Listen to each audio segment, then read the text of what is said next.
कुछ भी बोलो मेहता जी, पर आज तो कमाल हो गया ना। हमारे सारे फ्लैट्स इतनी जल्दी बिक जाएंगे, मैंने तो ये सपने में भी नहीं सोचा था।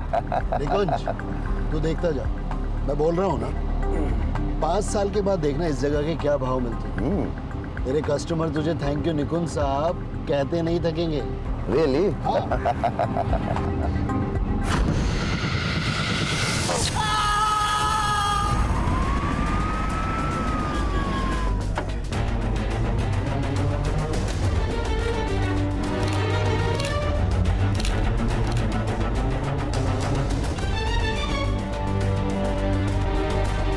किसी को आते जाते देखा था?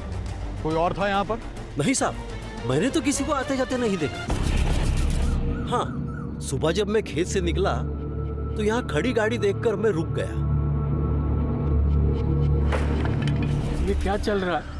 अपन काहीतरी करा साहब। लेकिन हाँ साहब, पिछले महीने ऐसा ही कुछ हुआ था। मतलब पाटिल, चलती गाड़ी में सांप, बात कुछ जमी नहीं है। सर हो सकता है गाड़ी रुकने पे सांप ने हमला किया। बॉडीज को पोस्टमार्टम के लिए ले जाओ, इनके रिश्तेदारों को खबर करो। और हाँ, वन विभाग और इस एरिया के स्नेक रेस्क्यू ऑफिसर से मिलो, उनसे बात करो, शायद उनसे कोई मदद मिले। सर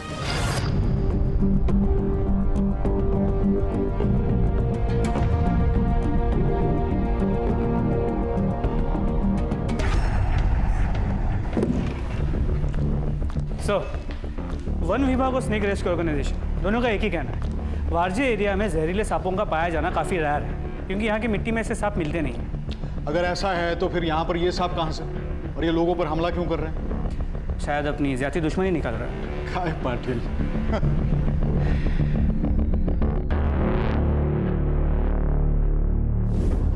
पुणे के वर्जे इलाके में सांप के काटने की वजह से 4 लोगों की मृत्यु हो गई थी। पिछली बार चलती गाड़ी में ड्राइवर को सांप ने जहरीले सांपों का पाया जाना असामान्य था, तो फिर कहां से आए थे सांप? दोनों घटनाएं असामान्य और चौंका देने वाली थी। आसपास में रहने वाले लोगों का डरना स्वाभाविक था। पुलिस ने अपनी तहकीकात शुरू कर दी। सर, मैं तो निकुंज मेरी कंपनी में काम करते थे। परियार वाले जानना चाहते हैं हम उनकी बॉडीज कब ले जा सकते हैं। शाम तक पोस्टमार्टम हो जाएगा, उसके बाद ले जा सकते हैं। Okay sir. सर, आपको उनके पास से एक ब्रीफ केस तो मिला ही होगा ना? ब्रीफकेस? कौन सा ब्रीफकेस? अरे सर प्लीज ऐसा मत कहिए सर। सर पैसों का ब्रीफ केस था, कुछ 25 लाख रुपए थे। सर वो दोनों साइट ऑफिस से ब्रीफ केस लेकर लौट ही रहे थे कि सर प्लीज चेक कीजिए सर, प्लीज।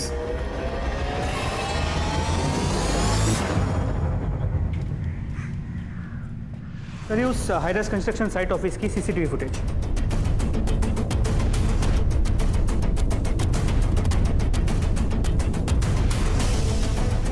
सर इनके पास तो ब्रीफकेस है। हाँ, ब्रीफकेस कहाँ है? नहीं साहब, मैंने तो कुछ नहीं देखा, लेकिन उनको देखते ही मैंने 100 नंबर घुमाया, फिर आप लोग आ गए। पाटिल सर, इस बिल पर का टाइम और डेट देख रहे हो? पोस्टमार्टम रिपोर्ट के मुताबिक मेहता और निकुंज का टाइम ऑफ डेथ दोपहर 1 बजे था, और ये दोनों 12 बजे हिल एंड सी रेस्टोरेंट में थे।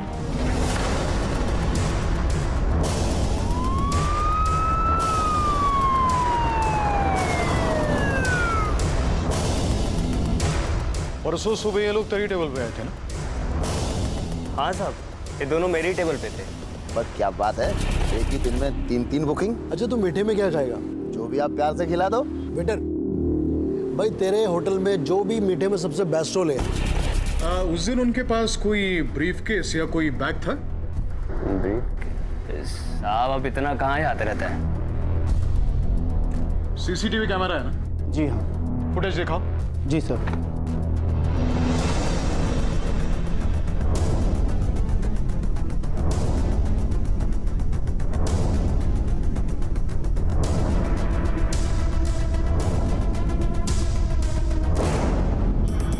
मेहता और निकुंज दोनों कैश लेकर निकले जरूर थे, लेकिन जब उनकी बॉडीज बरामद हुई तो उनके पास कोई ब्रीफकेस नहीं था।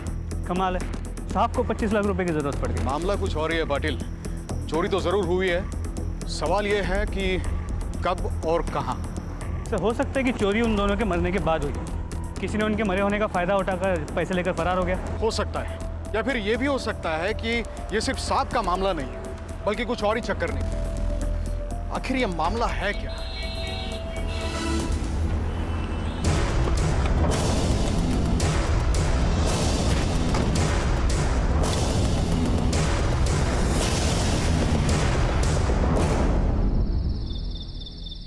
समय ले रहा है एक लंबी उड़ान और ला रहा है एक नया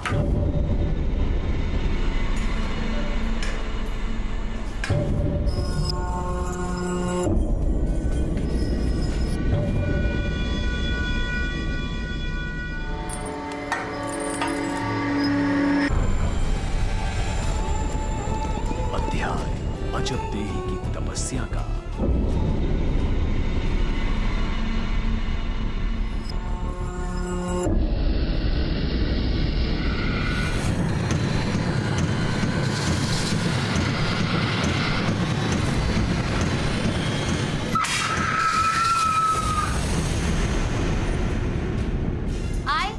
बघ ना कोणी आले का?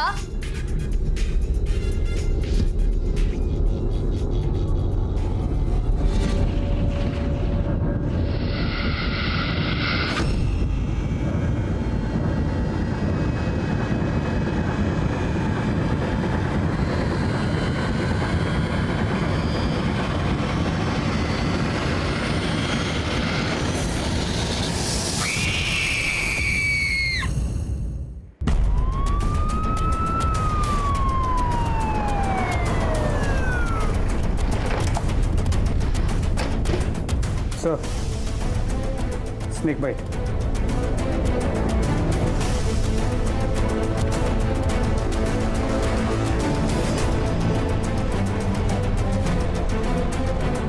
सर, ये भी स्नेक बाइट।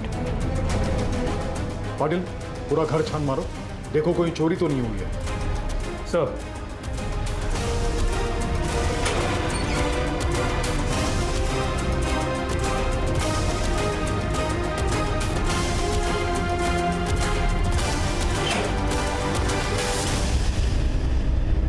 सर, पूरा घर छान लिया, रॉबरी का मामला लगता नहीं है, घर के जेवरात अपनी जगह पर है।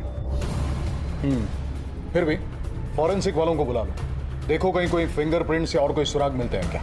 बॉडीज को पोस्टमार्टम के लिए भेज दो। सर, सबसे पहले किसने देखा था? साहब, मैंने देखा था।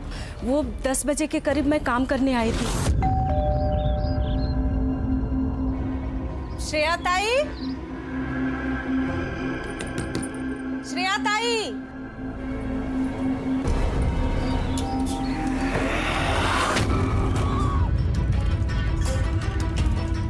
तुम्हें थाने आना पड़ेगा। पाटिल, इनसे स्टेटमेंट ले। सर, इनको थाने लेके आओ।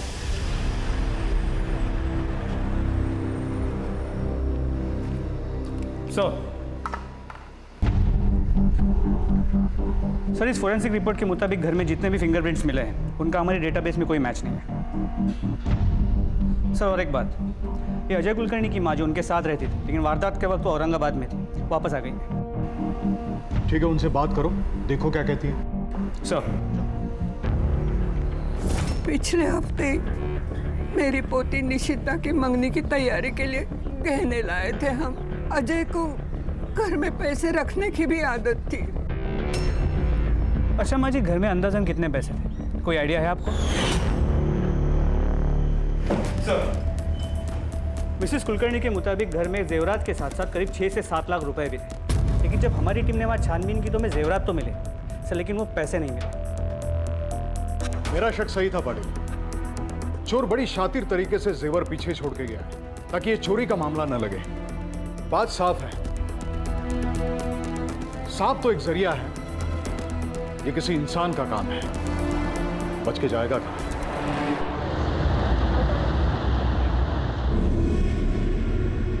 सांपों का क्या है, जीना मुश्किल हो गया है।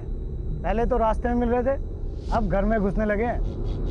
अरे मैं कह रहा हूँ ना, जब से पिछली बार में शिव मंदिर टूटा है ना, तभी से यह सब हो रहा है, सांपों का प्रकोप। जब तक ये शिव मंदिर बनेगा नहीं ना, तब तक ऐसा ही चलता रहेगा, देखना। पाटिल, कॉज ऑफ डेथ तीनों का सेम है, पर अजय कुलकर्णी की बॉडी पर हाथापाई के निशान पाए गए। निशिता कुलकर्णी की हत्या करने से पहले उस पर रेप किया गया। लेकिन जब हम वहाँ गए तो निशिता या उसके कमरे को देख के हमें ऐसा नहीं लगा कि वहाँ पे रेप हुआ हो।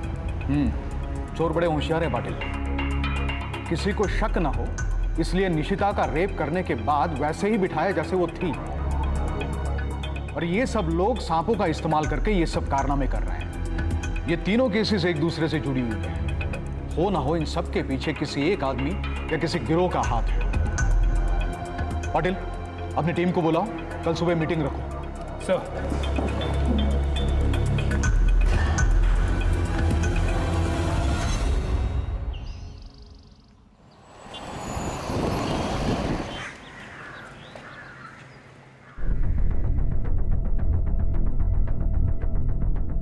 इन तीनों केसेस में कॉज ऑफ डेथ सांप। 3 केसेस में 7 लोगों की हत्या हुई है और इन हत्याओं को अंजाम देने वाला या तो एक शख्स है या एक गिरोह है। वो ऐसे लोग हैं जो सांपों को हथियार की तरह इस्तेमाल करते हैं, अपने शिकार को डराने के लिए, उनको लूटने के लिए। और इतना ही नहीं, उनकी हत्या भी की जा रही है। पिछले केस में एक लड़की का रेप भी हुआ था। हमारे रिसर्च के मुताबिक इस एरिया में ऐसे जहरीले सांपों का पाया जाना ना के बराबर है। इसका मतलब यह है कि कोई तो है जो इन सांपों को कहीं और से पकड़ के यहां लेके आ रहा है। अगर ऐसे लोगों को पकड़ना है तो हमें सांप के सोर्स तक जाना पड़ेगा।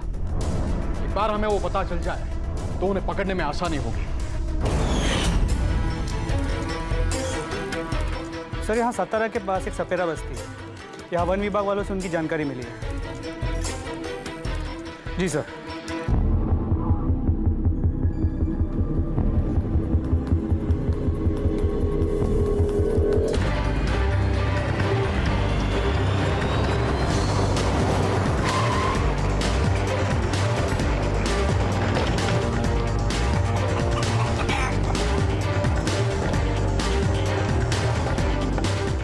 देखा था सांप वाले को? उसके पास काले काले सांप थे। साहब, मैंने यहाँ किसी सांप वाले को नहीं देखा।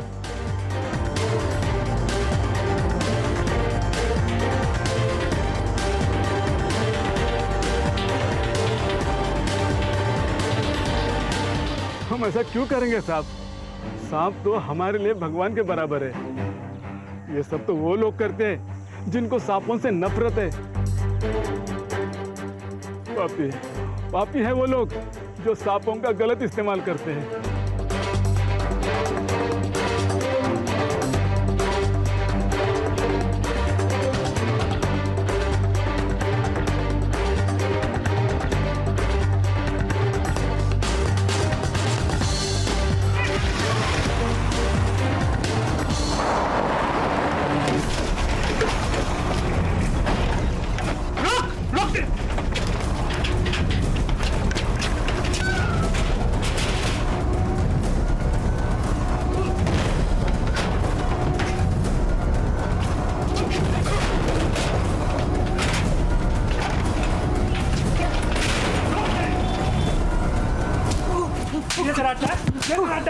देख, तेरे इन सारे गैर कानूनी धंधों के बारे में अच्छी तरह जानता हूँ।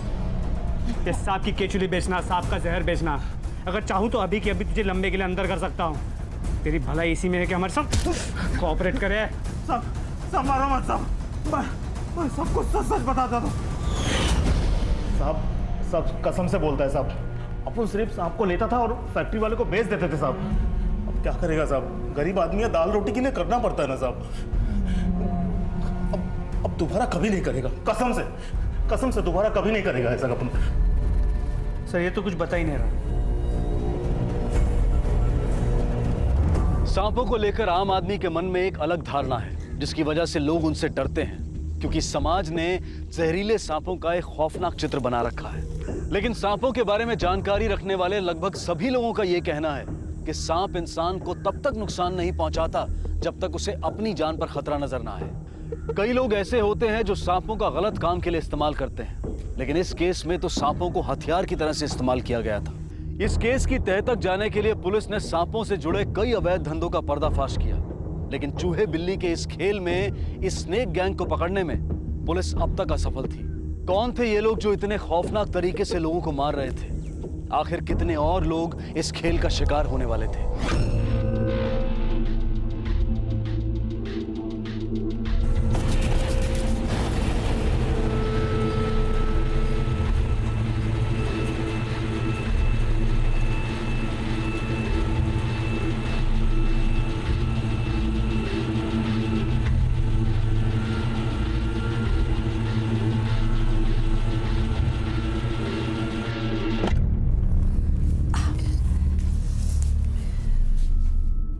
बेटा तू आज भी कॉलेज नहीं गई? एग्जाम सर पर है और ये तू क्या कर रही है? ठीक से पढ़ाई नहीं करेगी तो नौकरी कैसे मिलेगी? देख बेटा, कोई भी उल्टा सीधा काम मत करना। आखिर कब तक तेरे बाबूजी की बचत पर रहेंगे? तेरी बहन की पढ़ाई भी तो बाकी है ना। तो समझ रही है ना मैं क्या कह रही हूँ? मैं चली जाऊंगी। आप जाओ, दरवाजा खोलो। तारा है ना? कहा ना, जाओ दरवाजा खोलो, छोड़ दो मुझे। जा रही हूँ।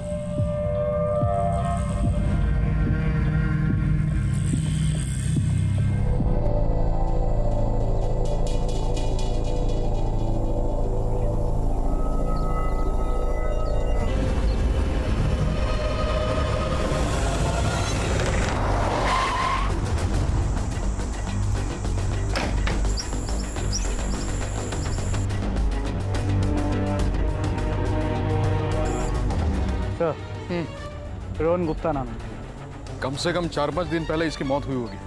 पाटिल, बॉडी पोस्टमार्टम के लिए भेज दो और इसके घर वालों को ट्रेस करो।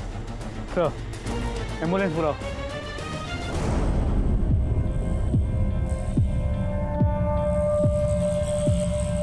तेरे सारे दोस्त आए हैं, तुझे बुला रहे हैं वो। किसी से नहीं मिलना है मुझे। बोल दे उन्हें मुझे बिल्कुल डिस्टर्ब नहीं करे। अरे वो तो रोहन के बारे में पूछ रहे हैं, वो भी 3-4 दिनों से कॉलेज नहीं गया। ठेका लेके रखा है मैंने रोहन का। हाँ, कह दे उनसे मुझसे कोई भी सवाल ना पूछे। मुझे किसी से कोई बात नहीं करनी। जा। ठीक है।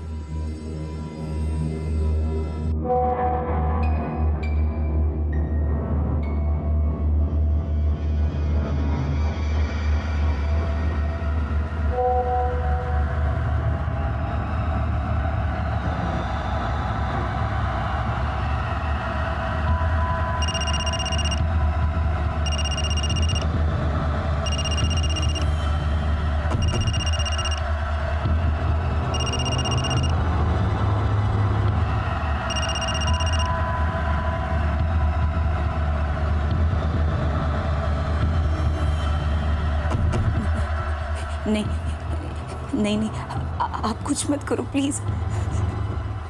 मैं आती हूँ।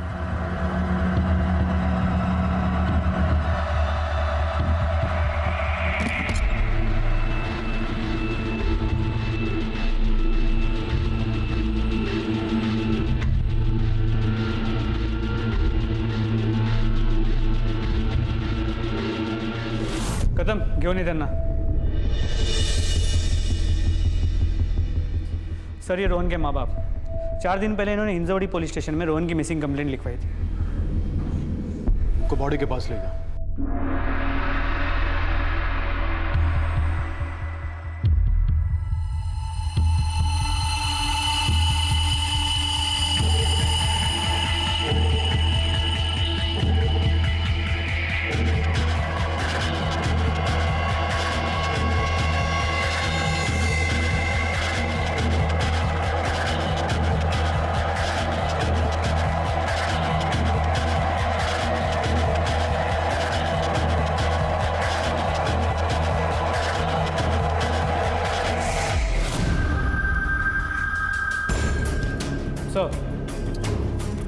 रोहन की पोस्टमार्टम रिपोर्ट।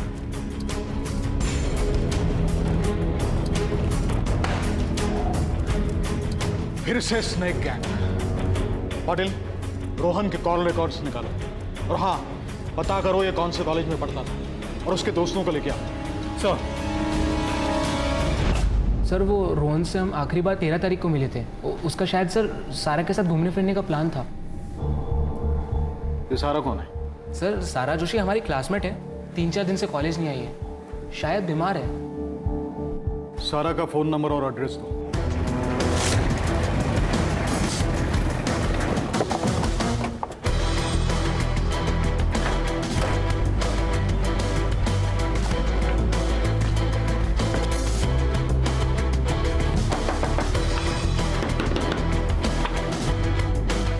सारा यहीं रहती है? जी हाँ। Police inspector Gawde. सर, मैं और रोहन साथ ही में थे। फिर हमने खाना खाया और उसने मुझे घर छोड़ दिया। उसके बाद मुझे नहीं पता कि वो कहाँ गया। मैं तो करीब 9:30 बजे घर आ गई थी। फिर मुझे नहीं पता।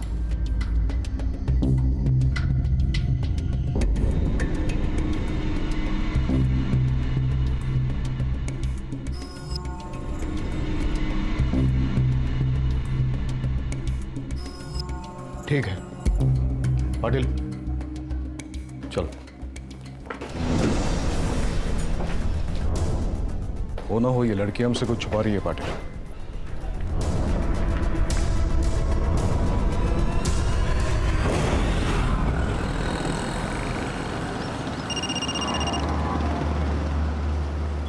हाँ हाँ।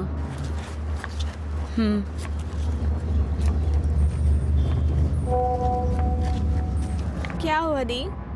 आजकल आपको बड़े मैसेज आ रहे हैं। नहीं, तू एक काम कर, तू यहाँ से ना ऑटो ले ले।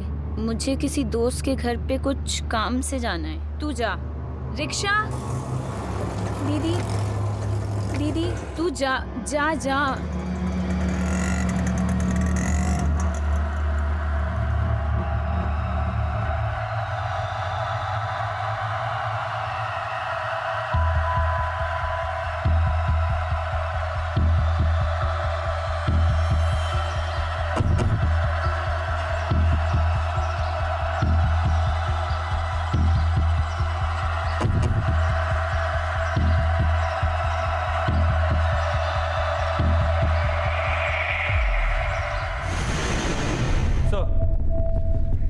रोहन के कॉल रिकॉर्ड्स। 13 तारीख की रात को रोहन के फोन से आखिरी कॉल सारा जोशी को किया गया और उसके 2 घंटे बाद उसका फोन स्विच ऑफ हो गया। सारा के कॉल रिकॉर्ड्स।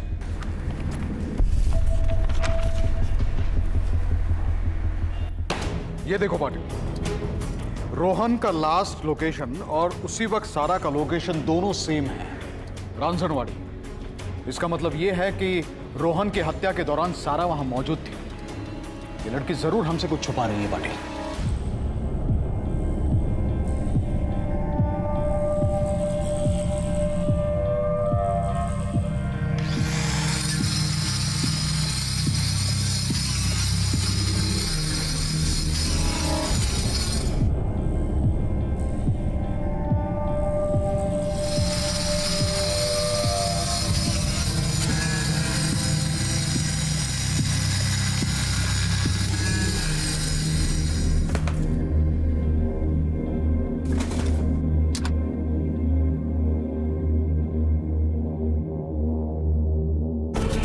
अगली बार ये भी चाहिए हमें, समझी?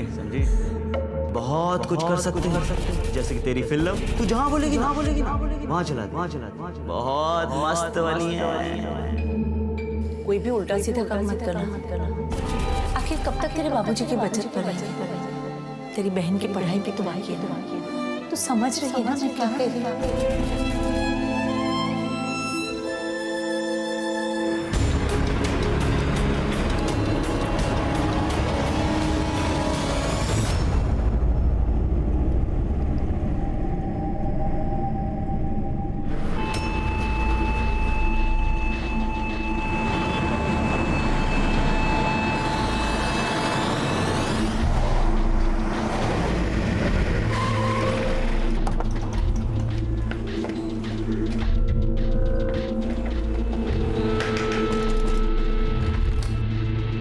सारा कहाँ है?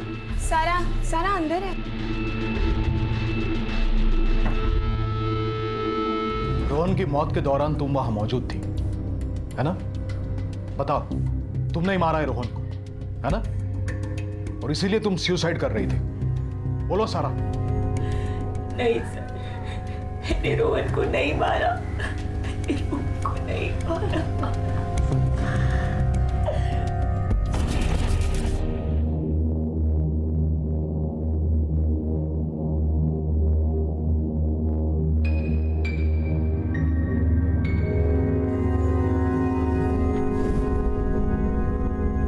सारा देखो, तुम बेकार का टेंशन ना लो।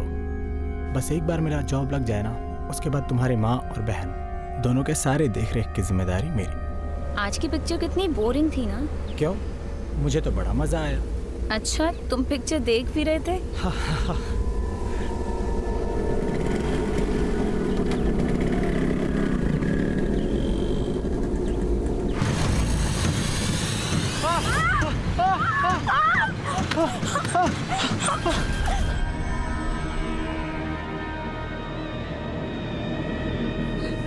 और फिर वो मुझे फोन करके फ्लैट पे बुलाने लगे। मैंने तो बस अपना करियर बचाने के लिए अपना मुंह बंद रखा, पर आज उनकी नजर मेरी बहन तारा पर गई और उन्होंने मुझे कहा कि अगली बार मैं तारा को भी साथ लेकर। मुझे कुछ समझ नहीं आ रहा था, कुछ भी नहीं कि मैं क्या करूं, और इसीलिए मैंने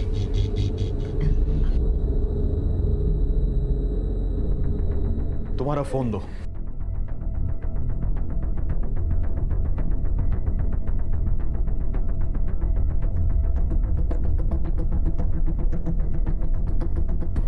इनमें से कौन कौन से नंबर से लोग तुम्हें फोन कर रहे थे?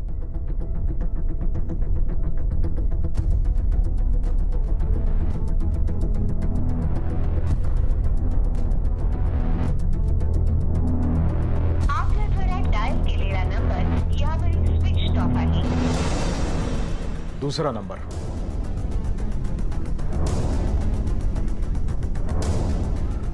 Switch off. पाटिल, इन सब नंबर्स के कॉल रिकॉर्ड्स निकलवाओ।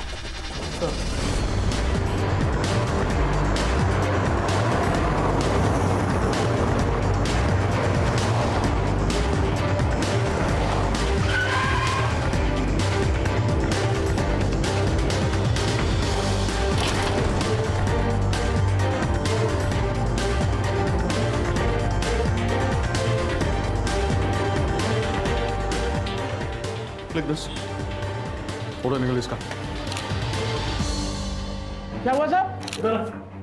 कब आ रहा तू? कहाँ था अब तक? सब खाना खाने गया था साहब। ये फ्लैट किसका नाम है? चाबी कहाँ है इसकी? सब फ्लैट के जो मालिक है तो बारगांव रहते हैं साहब, और चाबी अग्रवाल साहब है, वो बिल्डर वो है सर, वो ब्रोकर। वो घर पिछले 1-1.5 साल से बंद पड़ा था। लोग आते हैं, देखते हैं, मगर कोई खरीदता नहीं है। इसके चलते मैंने अलग अलग लोगों को चाबी देके रखी है। अब किस ब्रोकर ने कैसे इस्तेमाल किया, अब वो पता नहीं सर।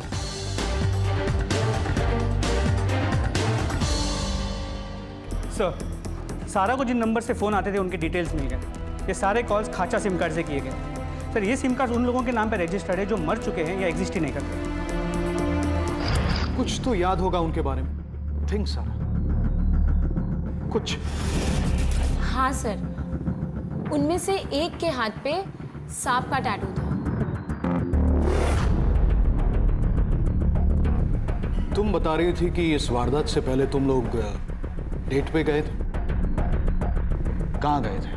पहले मैं और रोहन सिने प्राइड में पिक्चर देखने गए थे, और उसके बाद हमने खाना हिलन सी रेस्टोरेंट में खाया। हिलन सी? जी।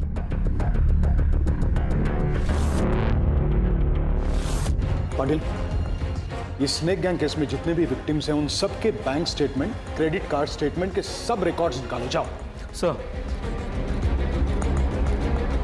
सारा के बयान के जरिए इन अपराधियों से सांपों का मुखौटा तो उतर गया था, लेकिन उनके असली चेहरे का राज खुलना अभी बाकी था। क्या इस केस को सुलझाने के लिए और अपराधियों को पकड़ने के लिए सारा का बयान काफी था, या फिर ये अपराधी एक और संगीन जुर्म को अंजाम देने में सफल होने वाले थे? स्नेक गैंग विक्टिम्स के सभी डिटेल्स।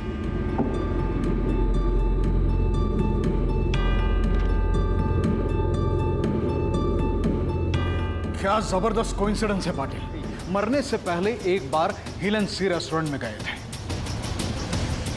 स्नेक गैंग वाला जो भी है, हो ना हो, या तो वो हिल एंड सी रेस्टोरेंट के अंदर है या फिर आसपास से ऑपरेट कर रहा है।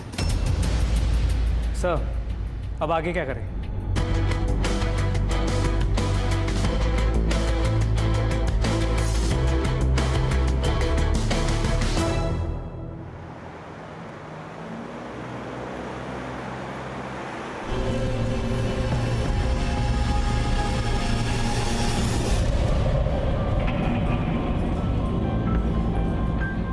आज ना डैडी काफ़ी मेहरबान लग रहे थे। रिजल्ट अच्छा आने का नतीजा है। एक तो पॉकेट मनी भी डबल होगी, ऊपर से नई कार भी मिल गई। अच्छा, तो मुझे क्या दिलवाने वाले हो? तुम ना बस हुक्म करो, जो तुम्हें चाहिए वो दिलाता हूँ।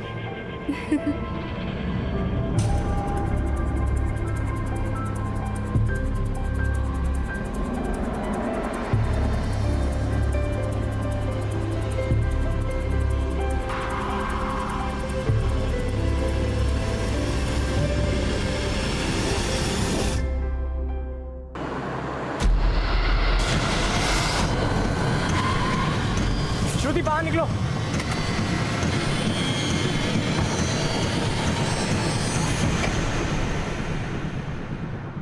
Hello, please please stop, please stop.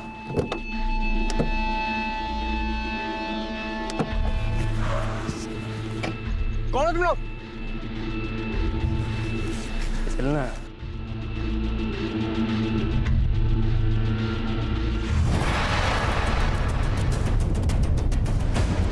अबे चलना। पकड़ा रे जाना, कोई भागने ना पाए, कोई भागने ना पाए। फंस ही गए तुम लोग हमारे बिछाए जाल।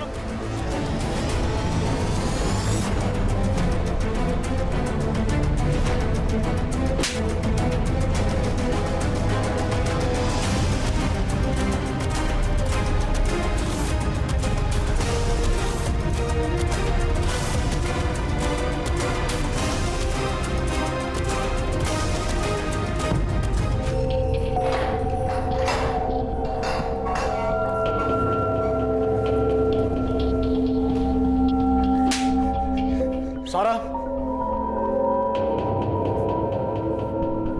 यही है वो तीनों।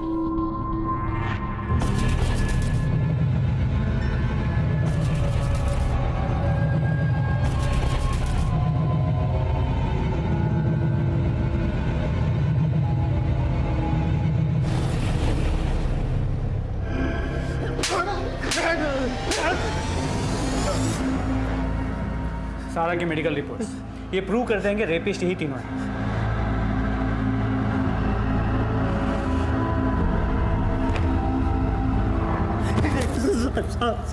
हमारे पास तुम्हारे खिलाफ इतने सबूत हैं कि तुम्हें फांसी के फंदे से कोई नहीं बचा सकता। अगर तुम लोगों ने हमारे साथ कोऑपरेट किया तो शायद तुम्हारी सजा कम हो सकती है, शायद उम्र कैद या उससे भी कम। बोल। मैं सब बताता हूँ साहब, बताता हूँ साहब। मैं और मेरा दोस्त अतुल हम लोग सपेरा बस्ती में रहते थे साहब। हमारे बापू लोग के पास पैसा नहीं था, तभी साहब मेरे को ऐश करने के लिए पैसा चाहिए था, इसलिए मैंने हिलेंसी होटल में वेटर का जॉब देख लिया। पर साहब वहाँ पे पैसा नहीं था, वहाँ जो पैसा मेरे को मिलता वो सब मकान के भाड़े में चला जाता था साहब। तब साहब मैंने एक दिन एक प्लान बनाया साहब। मैंने रवि और श्रीनाथ इन दोनों को अपने गैंग में शामिल कर लिया। जैसे हमको मौका मिलता हम लोग इन पे हमला करते और सांप से डराते थे इनको। इन दोनों का काम था दूर दराज इलाकों से जहरीले सांप लाकर उनकी गाड़ियों और घरों में छोड़ना। मैं होटल के वैले से गाड़ियों की चाबी उठाकर इन दोनों को पकड़ा देता था। जब भी मैं सारा जैसी लड़की को देखता था ना तो मुझ पर हैरानी जाता और हम लोग उसका रेप करते थे। सब ठीक चल रहा था, रेप हुई लड़कियों ने कभी पुलिस रिपोर्ट नहीं लिखवाई। फिर एक दिन अचानक मैंने सारा की बहन को देख लिया था। और तूने गलती कर दी। आज तेरी वही गलती तेरे गले में फांसी का फंदा बन के पड़ेगी। अगर तेरी किस्मत अच्छी रही तो तुझे उम्र कैद की सजा होगी, लेकिन उससे तुझे कोई नहीं बचा सकता। फिर जिंदगी भर जेल में अपने फन फैलाते रहना। घनश्याम और उसके दोस्तों ने इंसानियत की सारी हदें पार कर दी। उन्होंने ना सिर्फ लोगों की हत्या की बल्कि बलात्कार जैसा घिनौना अपराध भी किया। अपने जुर्म को अंजाम देने के लिए उन्होंने अबोध जानवरों को अपना हथियार बनाया, उनका इस्तेमाल करके उन्हें अपना गुलाम बनाया। ये पशु क्रूरता के सबसे घिनौने अपराधों में से एक है। घनश्याम और उसके दोस्तों पर आईपीसी की धारा 302, 120B, 376D और 392 के तहत हत्या, क्रिमिनल कॉन्स्पिरेसी, गैंगरेप और रॉबरी के चार्जेस लगाए गए हैं। जल्द ही उन्हें कड़ी से कड़ी सजा मिलने की उम्मीद है।